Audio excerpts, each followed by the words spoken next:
ஆண்டவரும் இரட்சகருமாகிய இயேசு கிறிஸ்துவின் ஒப்பற்ற நாமத்தில் அன்பின் வாழ்த்துக்கள். சிலுவையின் மூலமாக நாம் கற்றுக்கொள்ளக்கூடிய இரண்டாவது ஒன்று கீழ்ப்படிதல்.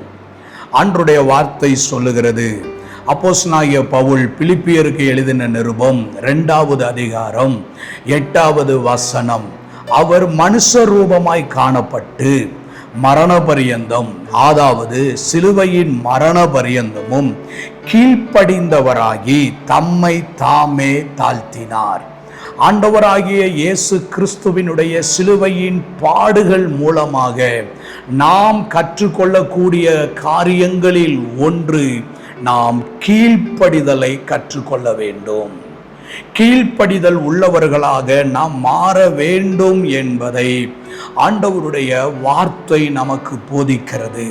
தேவனுடைய வார்த்தைக்கு நாம் கீழ்ப்படியாமல் இருக்கும்போது அது பாவமாக கணக்கிடப்படுகிறது. தேவனுடைய வார்த்தைக்கு கீழ்ப்படியாமை போவது தேவனுக்கு எதிரான மீறுதலாக எண்ணப்படுகிறது. நம்முடைய சொந்த ஆசைகளின் நிமித்தமாக, நம்முடைய மனசு மாம்சம் விரும்புகிற விருப்பத்தின் நிமித்தமாக தேவனுடைய வார்த்தைக்கும் தேவனுடைய சித்தத்திற்கும் முரண்பட்டு செயல்படுவது, அது கீழ்ப்படியாமைக்கு நேராக நம்மை நடத்துகிறது.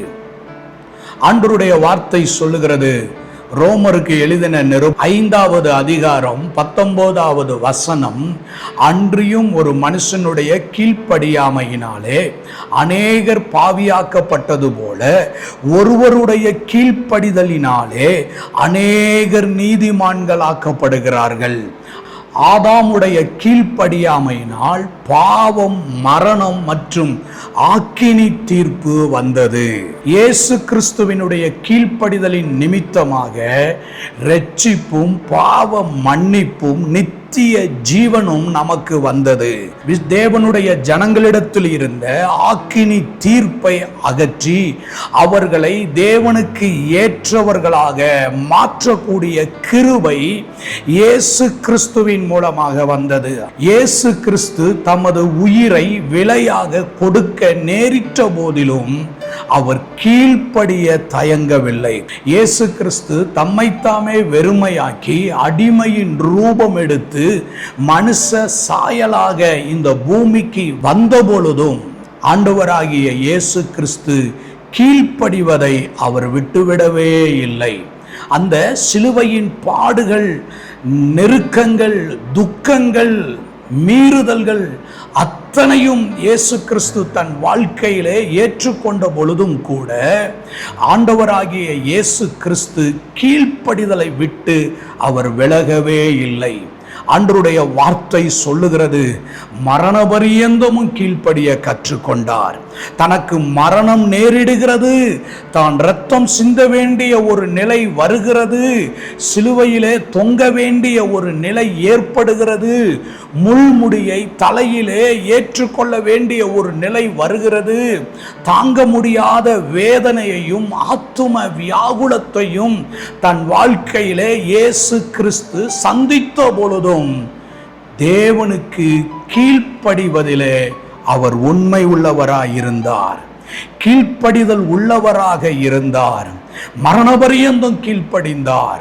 எனக்கு பாடுகள் இருக்கிறதே, எனக்கு வேதனைகள் இருக்கிறதே, நான் ஏன் இந்த பாட சந்திக்கணும், நான் ஏன் இந்த அவமானத்தை சந்திக்கணும், நான் ஏன் இந்த நிந்தையை சந்திக்கணும்னு சொல்லி ஒரு நாளும் இயேசு கீழ்ப்படிவதற்கு தயங்காமல் தன்னை மனப்பூர்வமாக கீழ்ப்படிய ஒப்பு கொடுத்தார். இந்த லெந்து காலங்களிலே நாம் தேவனுடைய வார்த்தைக்கு கீழ்ப்படுகிறோமா?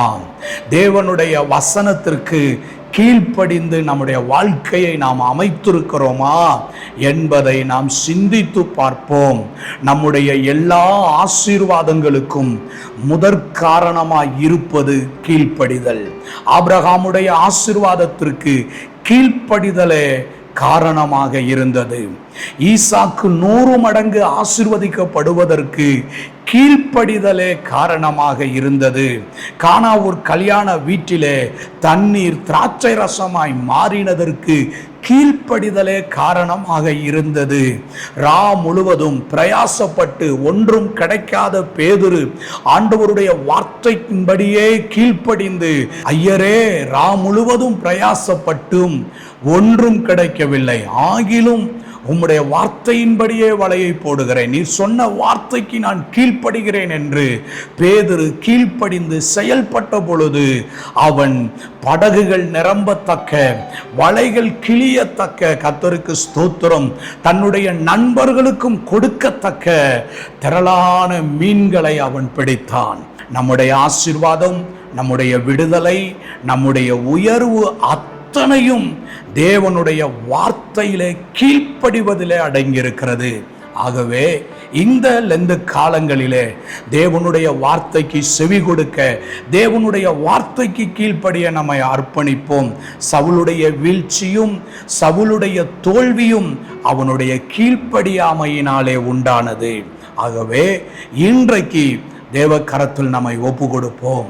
அன்பின் நல்ல ஆண்டவரே, மரண பரியந்தம் கீழ்ப்படிந்தவராக இருந்தீரே, இன்றைக்கு நாங்கள் எங்கள் வாழ்க்கையிலே மரண பரியந்தமும் ஆண்டவரே உமக்கு கீழ்ப்படிந்து நடக்க எங்களுக்கு கீழ்ப்படிதல் உள்ள ஒரு இருதயத்தை ஆண்டவர் தந்து நடத்துவீராக. இயேசுவின் நாமத்தில் பிதாவே, ஆமேன், ஆமேன்.